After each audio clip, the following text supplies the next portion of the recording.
Oke, selamat pagi teman-teman. Jadi sebelumnya perkenalkan nama saya Suarme.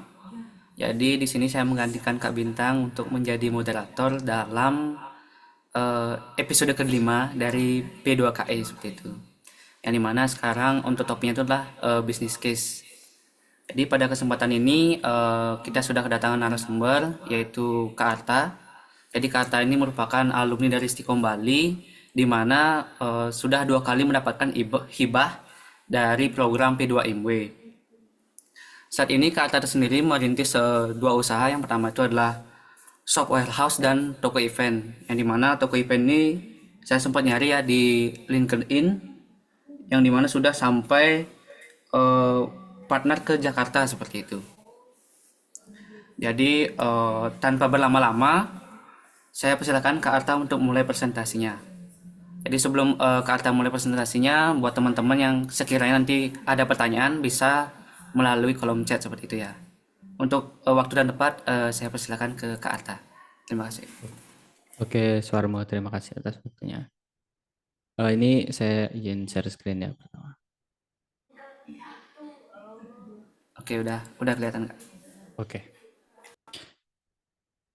Oke, terima kasih atas waktunya dari pihak Stikom Bali dan juga dari teman-teman udah meluangkan waktu untuk di materi kita kali ini.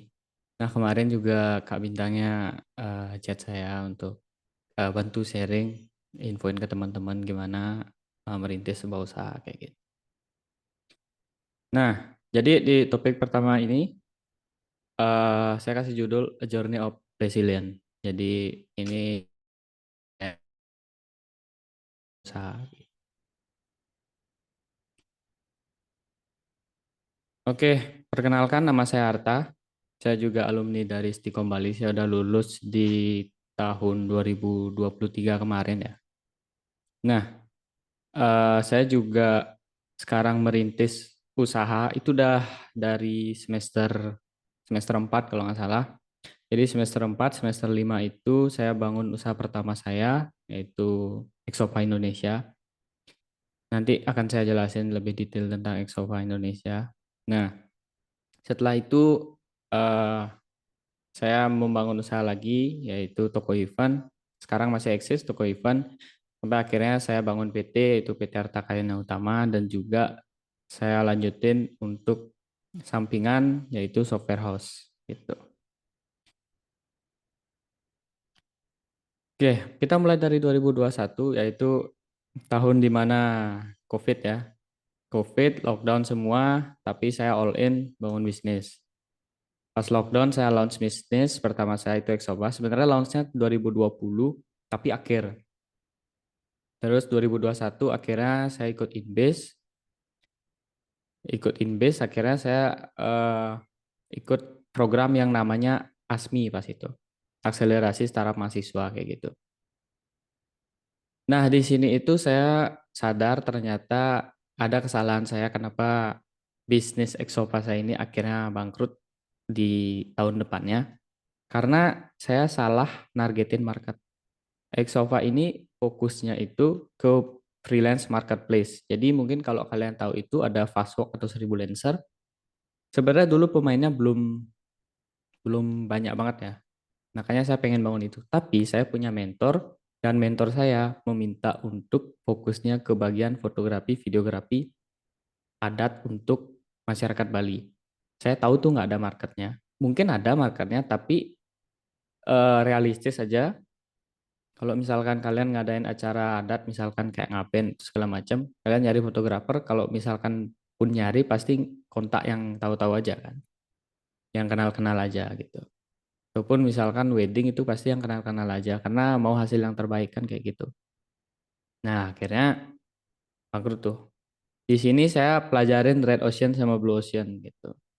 Jadi Exova tadi itu ada di Blue Ocean. Kalau kalau konsep yang saya paparkan awalnya, yaitu freelance marketplace untuk general ya secara umum, itu mungkin ada di Red Ocean, tapi sebenarnya bisa dikembangin biar dapat marketnya.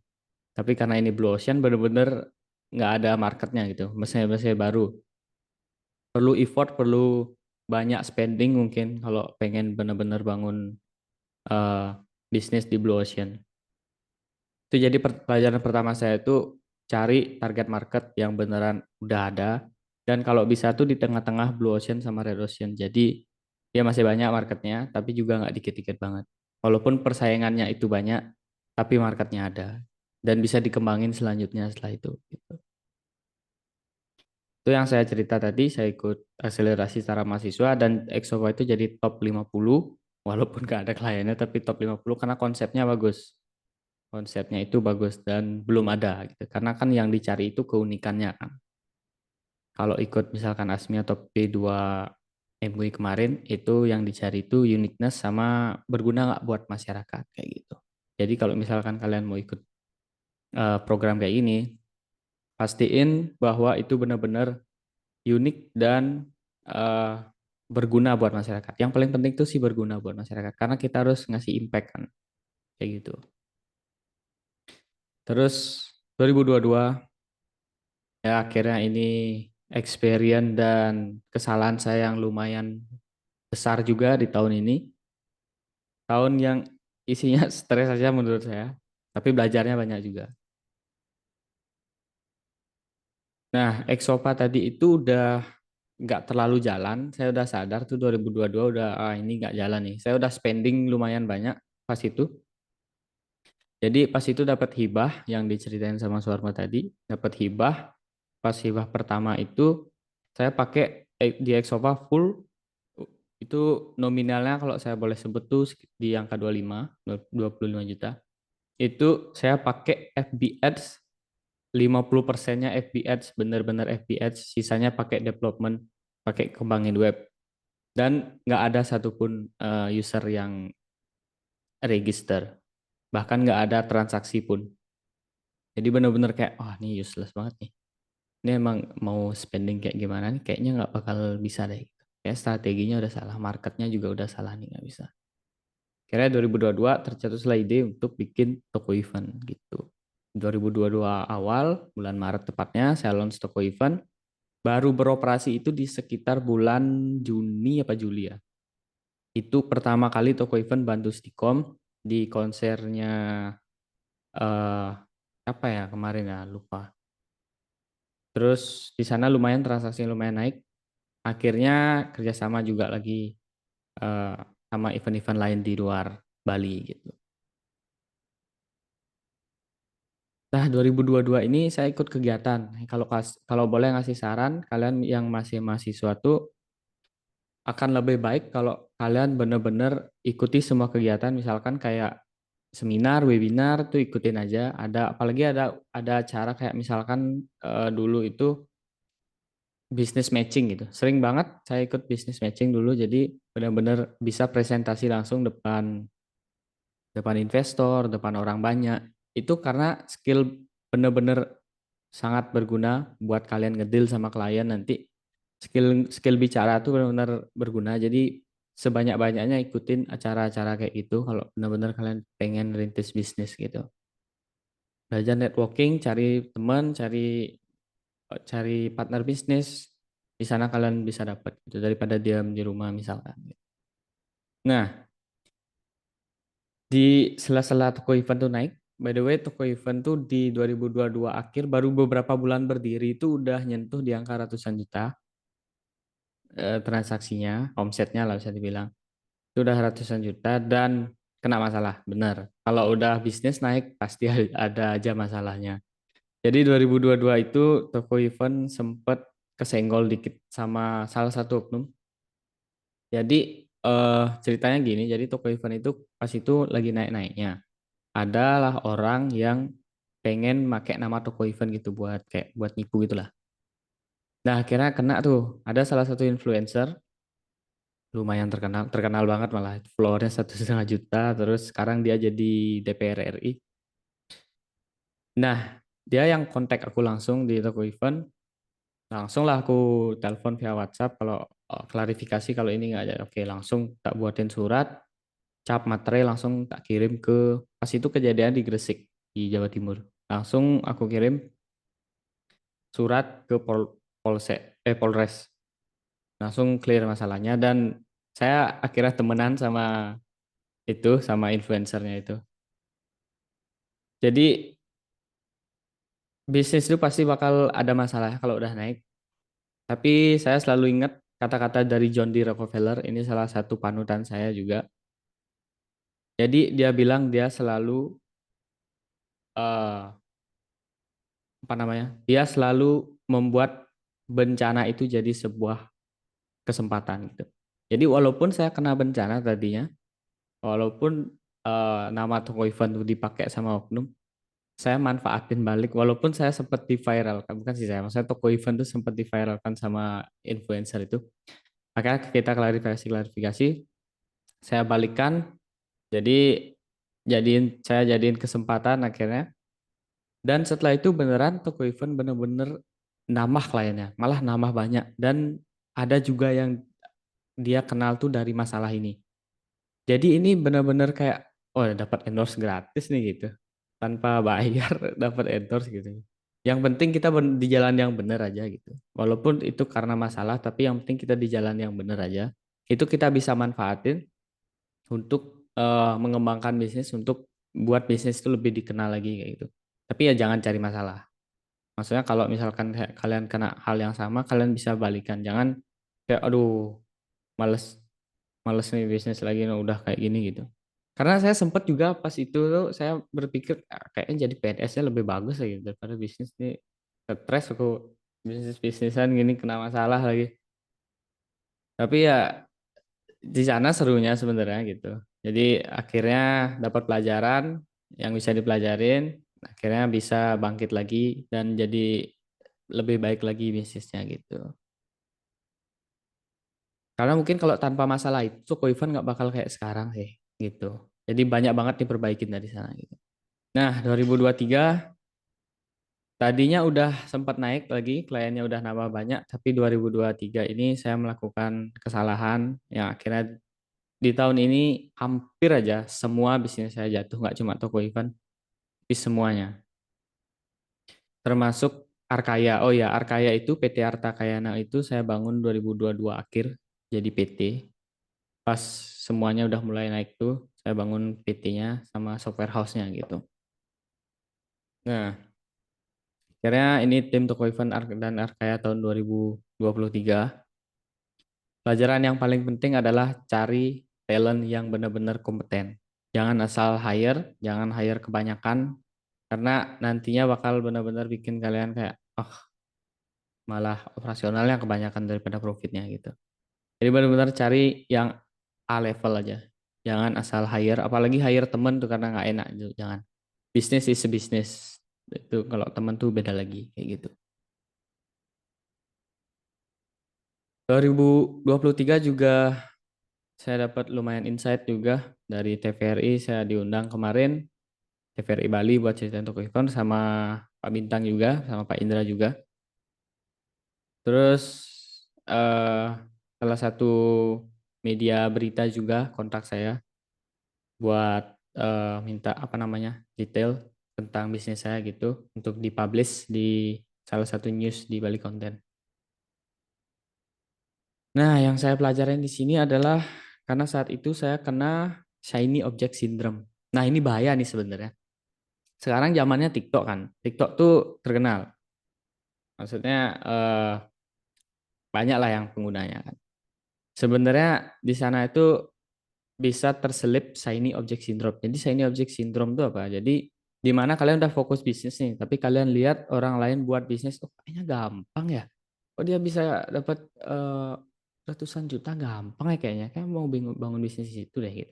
Jadi akhirnya bisnis yang kalian udah fokusin ini akhirnya eh, nggak kalian fokusin lagi. Kalian malah kayak ngelihat, wah itu lebih bercahaya deh tuh. Shiny object syndrome gitu. Jadi saran saya tetap fokus, jangan lihat kanan kiri. Kalau kalian baru benar-benar baru mulai itu jangan lihat kanan kiri. Kalau kalian tahu bisnis-bisnis konglomerat tuh misalkan The Jarum dah atau BCA ya. Itu yang satu dulu dia dalam. The Jarum aja dulu dalam. Baru dia buat lagi yang lainnya. Baru dia buat anak-anak perusahaannya. Kalau misalkan Clio, kalau kalian tahu Clio nih, Pak Hermanto Tarnoko yang dari Surabaya, dia tuh dalam di Chat Avian ya. cat Avian, baru dia buat Clio, baru dia buat eh, toko bangunan. Itu banyak tuh franchise-nya toko bangunannya. Jadi satu dulu dalam, fokus satu di bisnis yang benar-benar kalian yakin, kalian tekunin, jangan lihat kanan kiri, fokus aja dulu satu, jangan kebanyakan nonton eh, yang bikin kalian ngerasa kayak, oh kok hidupnya dia lebih gampang ya gitu. Nggak. Pokoknya tetap fokus satu, yakin sama bisnisnya, nanti pasti akan ada momennya bisnis kalian tuh bakal naik juga gitu. Selama tetap fokus. Nah, itu juga saya kutip dari eh, Jeff Bezos ya. Jadi karena kena shiny object syndrome tadi itu, akhirnya bisnis saya benar-benar hampir nggak fokus. Itu pas itu saya bangun bisnis hampir 6 kayaknya kalau nggak salah. Ada ide ini saya bangun, ada ide ini saya bangun bisnisnya sampai 6 tuh Arkaya, Exova, masih aku bangunin lagi tapi bukan freelance marketplace, itu saya ubah jadi media. Terus ada lagi Balisin, ada lagi Titik Kreatif, ada lagi Jadi Ambis, ada lagi Arkaya itu. Oh, sampai tim saya itu megang dua bisnis satu orang ya. Jadi kayak akhirnya berantakan karena profit bisnis ini akhirnya dipakai untuk tutupin operasional bisnis yang lain. Jadi tidak disarankan. Nah, itu juga kutipan dari Jeff Bezos yang saya bilang tadi. Di momen kalian stop improve bisnis kalian, improve satu bisnis kalian, nah di sana momennya bisnis kalian tuh mulai decline, mulai mulai turun, mulai jatuh, kayak gitu. Jadi bakal lebih baik kalau kalian fokus satu, improve semaksimal mungkin, improve-nya pasti ada jalannya buat bisnis kalian itu benar-benar beda dari yang lainnya gitu. Dan bisa menggait market tuh lebih banyak daripada kompetitor kalian. Improve your business ya udah end, udah nggak bisa lagi gitu. Ya saran saya tetap fokus dan oh ya satu lagi jangan terpaku sama bisnis autopilot. Karena menurut saya bisnis autopilot tuh nggak ada. Buktinya konglomerat pun masih ngechat ngechat manajernya dia buat mastiin bisnisnya, masih ngecek bisnisnya. Mereka tuh nggak ada yang kayak, oh udahlah tinggal taruh manajer di sini-sini, saya tinggal jalan-jalan, nggak ada. Mereka tetap ngechat ngechat karyawannya, ngechat staffnya gitu. Dan itu juga jadi kesalahan saya di tahun ini. Saya terlalu memberikan staff saya megang bisnis saya, yang tadi saya bilang dua bisnis satu orang tuh. Akhirnya ya berantakan gitu. Tapi dari sini saya belajar, akhirnya nggak ada yang namanya bisnis autopilot. Jadi sampai sekarang saya tetap masih kerja, saya tetap ngerjain bisnis, walaupun saya di luar masih tetap ngechat-ngechat staff saya, masih tetap juga pantau apa yang dilakuin staff saya dan masih tetap buatin planning buat besoknya mau ngapain kayak gitu. Itu wajib. Akhirnya di 2024 tahun kemarin akhirnya di toko event saya akhirnya menyentuh di angka 1 miliar untuk omsetnya. Terlihat sangat singkat sebenarnya tapi enggak. Ini benar-benar take years karena lebih ya ibaratnya kayak bangun pohon itu akarnya dulu baru nanti batangnya kayak gitu. Emang nggak kelihatan dulu sih 3 tahun tuh. 2 tahun 3 tahun tuh nggak kelihatan. Nah, di 2024 ini saya belajar pertama yaitu jangan berekspektasi. Saya di tahun itu benar-benar tidak berekspektasi karena 2023 itu udah tiarap lah bisa dibilang semua bisnisnya. Udah saya nggak berekspektasi dah mau gimana. Saya jalan aja, fokus aja mungkin apa yang bisa dikembangin gitu ya. Fokus dah ke toko event. Bisnis-bisnis yang lainnya saya suntik mati semuanya. Sisa dua toko event sama Arkaya aja sampai sekarang. Jadi di buku, kalian pasti tahu buku ini, sebuah seni bersikap bodo amat. Nah ini buku keren menurutku juga, karena di sini tuh ngajarin untuk jangan terlalu berekspektasi sama keadaan. Nah di sini saya belajar jangan terlalu berekspektasi, tetap fokus saja jalanin apa yang kalian jalanin gitu. Ya kayak saya udah sempat singgung tadi, always hire a level. Jangan hire tim yang punya skill sama kayak kalian. Karena itu pengalamanku juga, aku hire orang yang sama skillnya, yaitu temanku gitu. Aku hire teman, skillnya sama, akhirnya bahasanya teknikal semua, nggak ada yang bisa marketing, nggak ada yang bisa SEO segala macam. Akhirnya nggak naik-naik juga, lambat gitu naiknya, harus belajar lagi jadinya. Akhirnya di tahun 2024 saya hire SEO, 2 orang SEO. Nah, di sana akhirnya mulai kelihatan toko event rank 1 di Google karena SEO-nya udah dibenerin sama tim saya.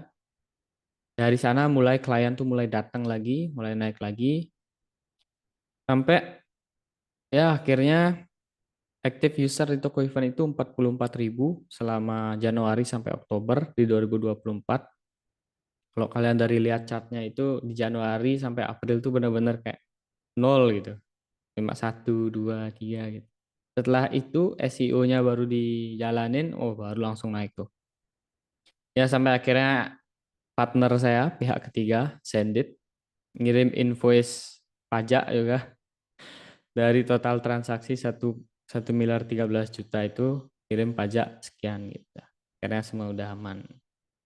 Itu dalam 1 bulan akhirnya toko event nyentuh di angka 1 miliar transaksi volumenya gitu. Nah, walaupun naik pasti ada lagi masalahnya. Toko event kena hack lagi. Akhirnya kena hack di Oktober 2024, tepat setelah benar-benar di puncak tuh. Kena hack langsung jeblok semuanya turun, transaksinya turun, bahkan transaksi di toko event itu hilang 800 transaksi. Tapi untungnya karena udah saya backup jadi aman. Cuma ya hackernya ada-ada aja. Dia naruh notes kayak gini. Kalian bisa baca di slide. Dia naruh notes kayak gini, benar-benar kayak dia tuh minta tebusan intinya gitu. Ya, saya backup semuanya, saya hapus file-file yang dia taruh di server saya. Dia masuknya itu lewat file validation. Jadi kalau kalian misalkan developer nih, kalian pastiin validation file kalian tuh benar-benar secure ya. Karena di sana celah masuk untuk hacker. Di mana dia bakal ngirim foto, ngupload foto. Sebenarnya isinya bukan foto, itu PNG itu isinya script ya. Script kalau diakses tuh nanti dia bakal nyebar malware-nya gitu. Nah, itu yang terjadi pada toko event pas itu. Tapi saya hiraukan nih, saya ignore aja nih notes-nya. Nggak peduli saya karena ini saya tahu pasti ada jebakan lain gitu. Udahlah, akhirnya saya backup lagi, saya eh, hapus semuanya, saya taruh lagi toko event. Akhirnya saya tutup juga celahnya, kira hackernya nggak bisa masuk lagi. Sampai sekarang ya setengah hackernya nggak bisa masuk lagi. Walaupun sekarang tiap hari toko event tuh dapat serangan dari US lah, dari Singapura lah, dari Rusia lah, dapat aja serangan tiap hari itu jam 3 tuh saya lihat ada spike bandwidthnya, aduh, nih diserang lagi di DDoS lagi dah gitu. Tapi akhirnya nyaman sih sampai sekarang ya. Toko event udah aku isiin lapisan security-nya berkali-kali, jadi sekarang nggak ada yang gimana-gimana sampai saat ini gitu. Terus dari yang saya pengalaman yang saya ceritakan tadi, apa sih 5 takeaways berbisnis di dunia digital? Apa sih inti-inti dari yang saya pelajari pengalaman itu? Nah, yang pertama itu buat bisnis itu jangan fokus ke keunikannya. Kenapa gitu? Padahal kan kita diajarin untuk cari keunikannya, cari yang beda dari kompetitor. Tapi di realistis di dunia nyata saat ini bahwa orang-orang itu sudah nyaman menggunakan flow yang udah ada kayak gitu. Kenapa kita harus membedakan itu? Itu sedikit bikin tren baru kan. Nah, sedangkan kita apakah kita bisa bikin tren baru? Kan belum tentu jawabannya. Mending kalau pemula itu fokusnya ke target market. Kalau target marketnya udah ada, gampang tuh. Kalian tinggal kembangin aja apa yang kurang dari kompetitor, tambahin di bisnis kalian. Cari tahu, oh ternyata customer yang di sini, yang di bisnis A nggak suka kayak gini. Udah, kalian serve di bisnis kalian. Oh di bisnis kami ngelayanin loh yang kayak gini. Oh jadi customer itu bisa berbalik ke bisnis kalian. Oh di sini bisa nih kayak gitu. Misalkan toko event ya aku pakai contoh. Toko event tuh saingannya banyak, banyak banget. Ada Loket, ada Yes Please, ada Artatix juga ada tuh. Tapi yang bikin kita beda apa? Akhirnya saya bedakan tuh. Oh, di toko event itu pertama penyelenggara nggak kena biaya admin. Yang kedua dapat tiket gelang gratis. Yang ketiga ada sistem OTS. Dan yang keempat ada fitur cinema seating untuk pilih kayak di bioskop tuh mau duduk di seat mana. Nah, bisnis yang lain nggak ada yang kayak gitu. Jadi hal itu yang saya kembangkan. Dan di awal toko event juga eh, saya kembanginnya lebih ke event kampus dan mahasiswa. Nggak ada dulu yang mau ngambil market mahasiswa, market event-event di kampus tuh nggak ada. Karena toko event yang saya hantam ke sana. Makanya kemarin toko event itu sempat kerjasama sama Unut di Ankara ya kalau nggak salah ya. Di Ankara yang ngundang Hindia kemarin tuh toko event kerjasama sama mereka. Jadi dominan malah kampus jadinya yang gini kita apa namanya kerjasama sama kita. Tapi apakah event kampus itu sedikit? Enggak, itu tiap tahun ada. Di Yes Natalis sudah pasti ada konser kayak gitu. Tiap kampus tuh ada. Belum lagi UKM ngadain seminar, webinar segala macam. Itu bisa ditelaah, bisa dicari. Oh ini ternyata gini ya. Eh, apa namanya? Target marketnya ada kayak gitu. Itu yang pertama. Fokus ke target market, jangan ke keunikan. Yang kedua, jangan fokus scale up. Nah, ini mentor saya dulu ngajarin untuk scale up. Tapi kalau kata saya enggak. eh By the way, mentor saya udah berubah ya dari awal-awal itu sampai sekarang. Jadi, mentor saya yang kedua ngajarin untuk tidak scale up. Jangan terlalu fokus untuk scale up. Jangan terlalu fokus untuk nyari investor. Lebih baik maksimalin resource yang ada. Kalian bisa nyapa, maksimalin. Kalian bisa coding, ya udah coding aja dulu sendiri. Jangan hire orang ngoding juga. Mungkin cari tim yang punya skill marketing kayak gitu.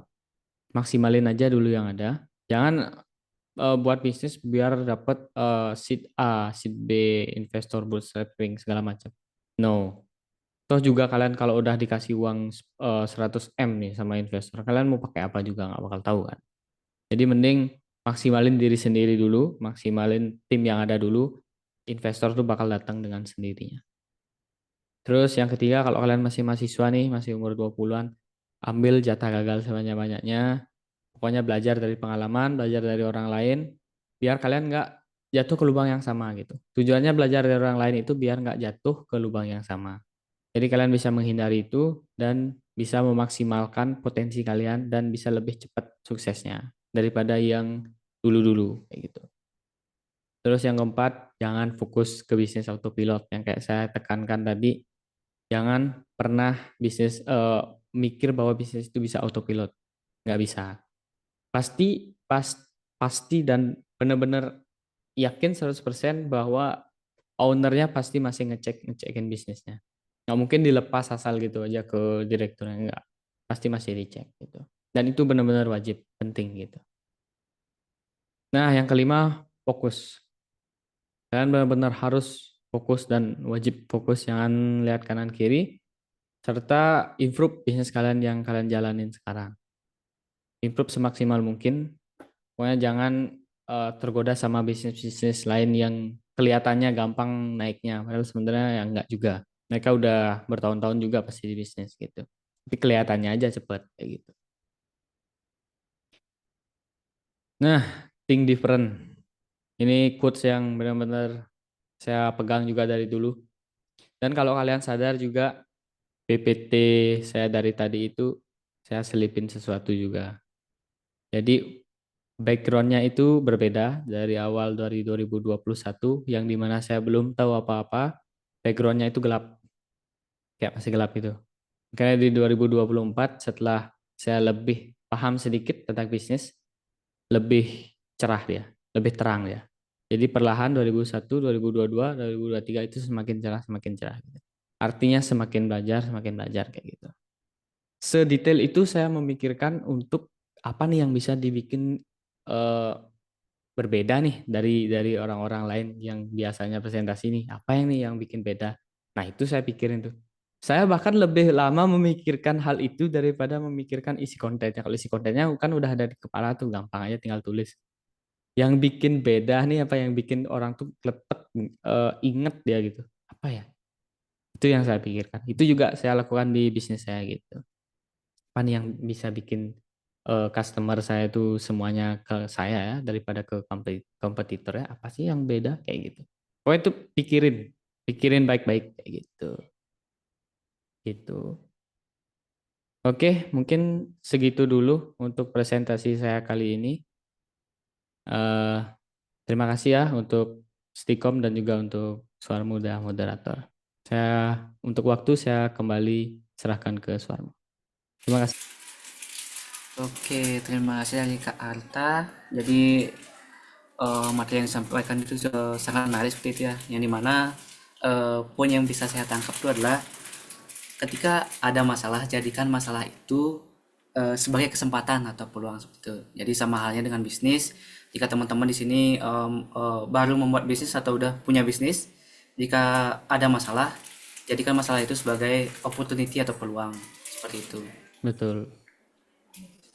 Jadi setelah dari pemaparan yang tadi disampaikan oleh Kak Arta, apakah dari teman-teman ada pertanyaan yang mau ditanyakan kepada Kak Arta? Yang ada pertanyaan mungkin bisa disampaikan melalui kolom chat ya.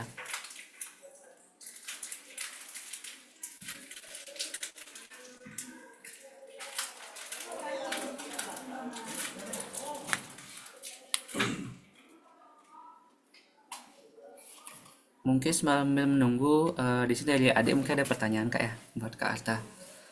Eh, Tadi kan Kak sampaikan yang ingin saya tanyakan sih terkait di toko IP-nya sih Kak ya. Mm-mm. Dimana mungkin banyak ada kompetitornya seperti itu. Nah, dari Kak sendiri itu bagaimana cara apa namanya menghadapi menghadapinya tersebut ada dan juga misalkan seperti yang Kak tadi sampaikan di TikTok juga kan mungkin ada perkembangan ataupun perkembangan teknologi yang cepat. Jadi pertanyaan itu adalah cara menghadapi perubahan pasar seperti itu sih Pak. Perubahan pasar Oke, dari toko oke, IP-nya oke. seperti itu sih. Ya, terima kasih Suharma atas pertanyaannya. Jadi saya jawab ya. Nah, kalau untuk menghadapi perubahan pasar itu, pertama emang betul kita harus ngikutin tren ya di TikTok salah satunya. Tapi dengan yang saya jelaskan tadi, jangan terlalu lihat TikTok itu ngelihat apa namanya ya, terlalu masuk dalam pikiran bahwa kita harus tetap lihat bisnis orang juga, terutamanya kompetitor kita ya. Jangan bisnis-bisnis yang beda gitu. Kompetitor kita aja lihat apa yang dia kembangkan. Oh, ternyata dia mengembangkan hal seperti ini. Nah, dari sana kita bisa tahu nih kompetitor kita aja ngembangin hal kayak gini. Terus kita apa ya gebrakan kita ya gitu. Jadi tetap kita harus lihat kompetitor, tetap lihat kompetitor, tapi kita tetap juga cari ide apa yang bisa membedakan dari apa yang dibuat si kompetitor ini. Kayak gitu. Tetap ikutin tren juga itu penting. Nah, ini saya spill dikit juga. Jadi toko event itu eh, ngikutin tren sekarang tuh kan sekarang trennya lagi di blockchain segala macam. Toko event tuh rencana bakal ke sana, ke arah blockchain, ke arah decentralized nanti rencananya gitu. Itu sih, jadi saya tetap ikutin juga untuk tren-tren sekarang gitu.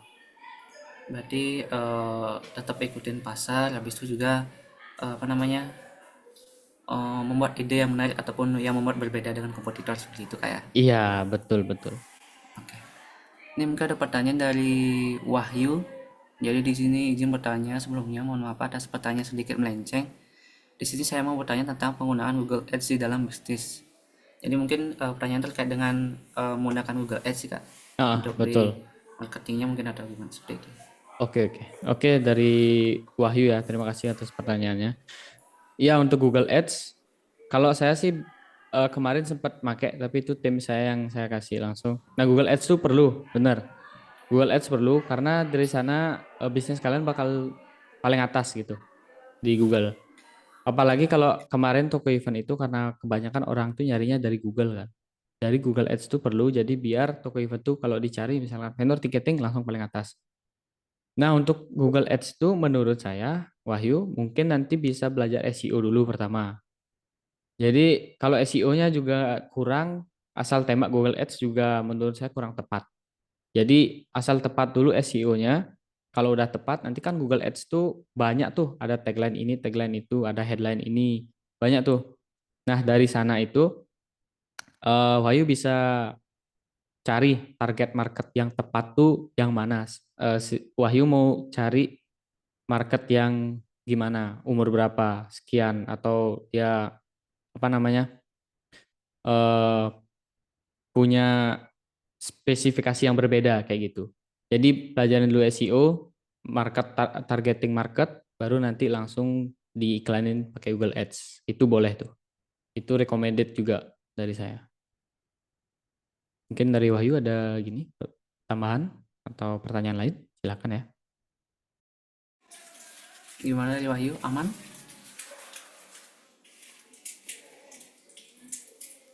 Oke, apakah dari teman-teman yang lain ada pertanyaan lagi? Bisa disampaikan lewat kolom chat atau enggak? Raise hand juga boleh, langsung on mic.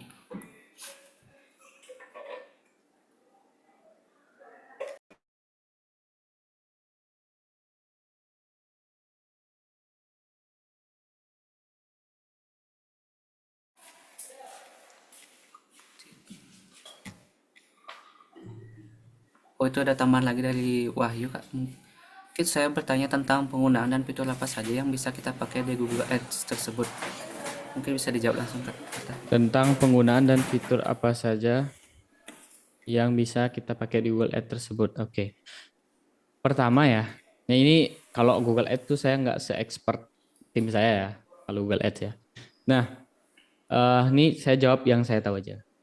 Jadi fitur yang kita bisa pakai di Google Ads itu pertama, sebenarnya Google Ads tuh punya beberapa apa ya spesifikasi dia mau ditampilin di mana.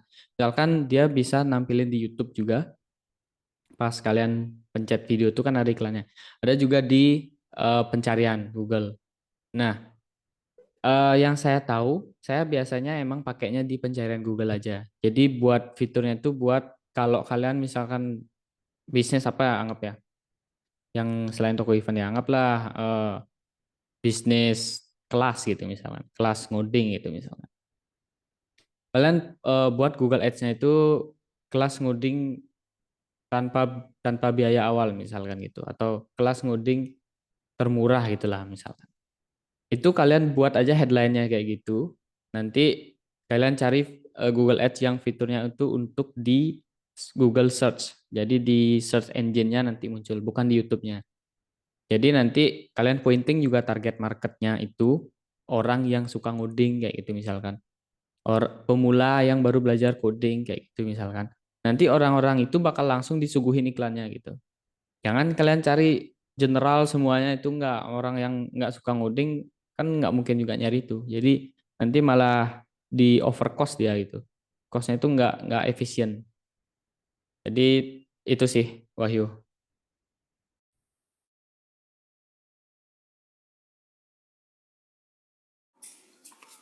Benar, aman dari Wahyu terkait dari penambah yang tadi disampaikan oleh Kak Arta. Oke. Apakah ada pertanyaan lagi dari teman-teman?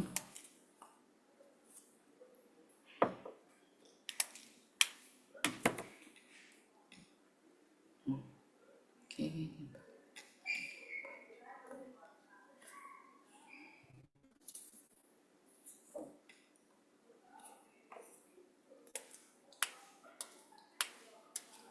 Sudah cukup kayaknya, Kak, ya. Dari teman-teman. Jadi ini sih pertanyaan terakhir ya, Kak, ya, dari saya seperti itu. Oke. Misalkan Kak Arta jika diberi kesempatan untuk kembali ke masa kuliah 5 tahun yang lalu seperti itu ya, apa yang akan Hmm. Kak Arta lakukan dalam belajar wirausaha seperti itu? Ini ini pertanyaan yang saya pengen banget balik ke 5 tahun lalu sih. Beneran. Ini kalau saya dikasih kesempatan, saya mau banget balik ke 5 tahun lalu. Jadi yang saya ini ya, saya pelajari ya. Ya, jadi yang saya pelajari nanti 5 tahun lalu itu saya akan lebih ke bisnis dan investing itu aja. Jadi kenapa gitu? Saya bakal belajar bisnis untuk langsung market targeting aja. Bisnis apa yang benar-benar banyak dipakai, banyak banyak orang nyari, itu aja saya ajar langsung.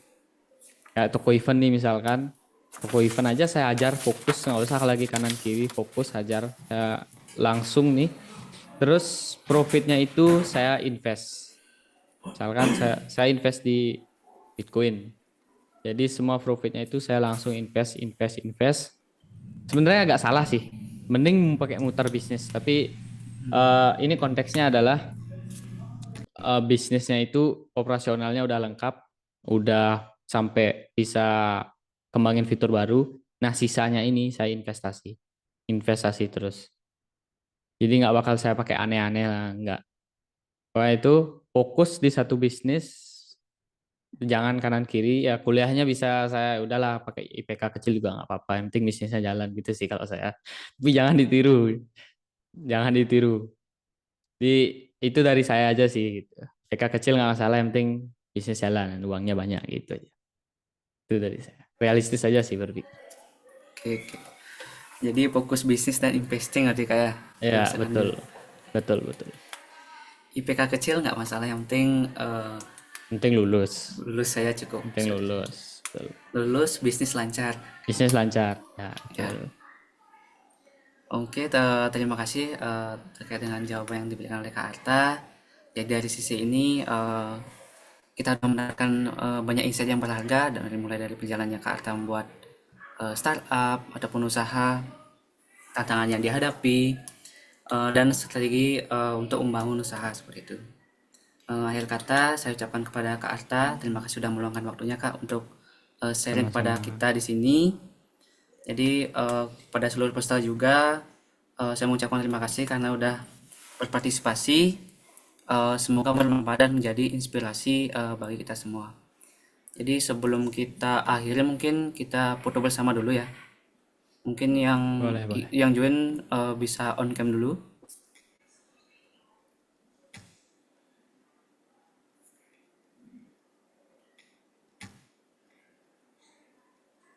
Pada malu-malu mereka. Pada malu-malu kayaknya kayak.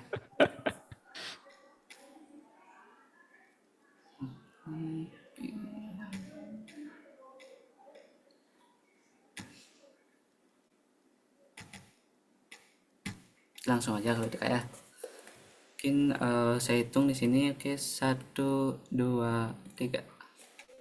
Oke. Lagi sekali 1, 2, 3.